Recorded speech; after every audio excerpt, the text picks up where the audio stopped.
নমস্কাৰ। আগন্তুক নৱবৰ্ষ আৰু ইংৰাজী নৱবৰ্ষ আৰু ভোগালী বিহু বহুত শুভকামনা জনালোঁ। এইবাৰ এটি নতুন গীত আহি আছে মোৰ, মণিমালা হুঁচিয়াৰ বুলি। গীতটোত মিউজিক কৰিছে দাদা স্বৰূপ নয়নমণি বৰুৱা। লিৰিক্স টিউন সকলো মই নিজেই কৰিছোঁ। গীতটো খুব সোনকালে আপোনালোকৰ মাজলৈ আহি আছে 22 ডিচেম্বৰ তাৰিখে। গীতটো অলপ শুনাম। তাৰ আগতে মই কৈ লওঁ, গীতটোক মৰম দিব আপোনালোকে। যিমান পাৰে শ্বেয়াৰ কৰিব, শুনিব গীতটো কেনেকুৱা হৈছে। যদি ভাল হৈছে শ্বেয়াৰ কৰিব। 22 তাৰিখে সকলো ৱেবছাইট আৰু ইউটিউবত পাব, ইউটিউবত নিশ্চয় পাব।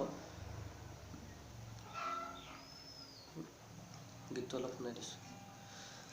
মাঘৰে ঐ বিহুতে মণিমালা যাবিনে মোৰ গাঁৱলৈ, ভেলা ঘৰত বহি লৈ মণিমালা নিশাটো কটাবলৈ। মেজিৰ জুয়ে দিব নলগাবি গণ্ডগোল, যদি কৰ কিবা ভুল লাগি যাব হুলস্থুল।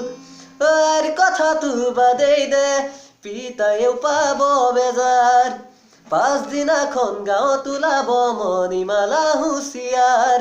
হাতে হাতে শ্লোগান ধৰি মণিমালা হুঁচিয়াৰ, মণিমালা হুঁচিয়াৰ। গীতটো কেনেকুৱা হৈছে নাজানো, কিন্তু তাত ফক অকণমান আছে, য'ত মোৰ নাম আছে, মোৰ ঘৰৰ ঠিকনা আছে, ফক অকণমান দিছোঁ। 22 ডিচেম্বৰলৈ অপেক্ষা কৰক, গীতটো নিশ্চয় শুনিবলৈ পাব। ধন্যবাদ।